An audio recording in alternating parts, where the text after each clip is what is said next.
अशोक खरातचं शैक्षणिक वास्तव उघड. अशोक खरात 10वीत गणितात नापास. अंकशास्त्र शिकवणारा व्यक्ती गणितात नापास. नाव बदलून कॅप्टन उपाधी लावल्याची शक्यता. चौकशीसाठी एसआयटी नांदगाव बुद्रुकमध्ये गेल्याची सूत्रांची माहिती. नांदगाव बुद्रुकमधून खरातला काळ्या जादूसाठी लागणारं साहित्य पुरवल्याचा संशय.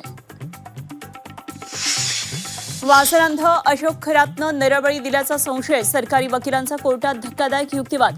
लॅपटॉप, सिल्व्हर मॅकबुकसह 6 लाख रुपये सापडले. मात्र पेन ड्राईव्हचा उल्लेख नसल्याचा खरातच्या वकिलांचा दावा. खरातला 29 मार्चपर्यंत कोठडी.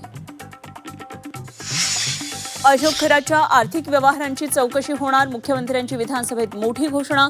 फडणवीसांच्या घोषणेनं अनेकांचे धाबे दणाणले. देश सोडून जाण्याच्या तयारीत होता खरात. फडणवीसांची माहिती. महायुतीच्या नेत्यांनी रात्री घेतली सीएमची भेट. अशोक खरात प्रकरणामध्ये चर्चा झाल्याची माहिती. रुपाली चाकणकरांवर कारवाई होण्याची शक्यता. विधिमंडळ अधिवेशनाचं सूप वाजणार. आज अधिवेशनाचा शेवटचा दिवस. अजित पवारांच्या विमान अपघातावर चर्चा.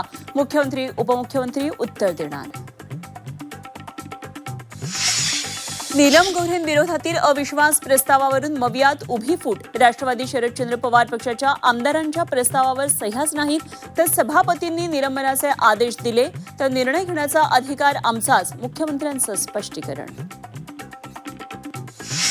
उद्धव ठाकरेंच्या राजकीय निरोप समारंभावेळी उपमुख्यमंत्री शिंदेंकडून ठाकरेंचा साहेब असा उल्लेख तर पुलंनंतर कोट्याधीश उपाधी उद्धवजींना शोभते.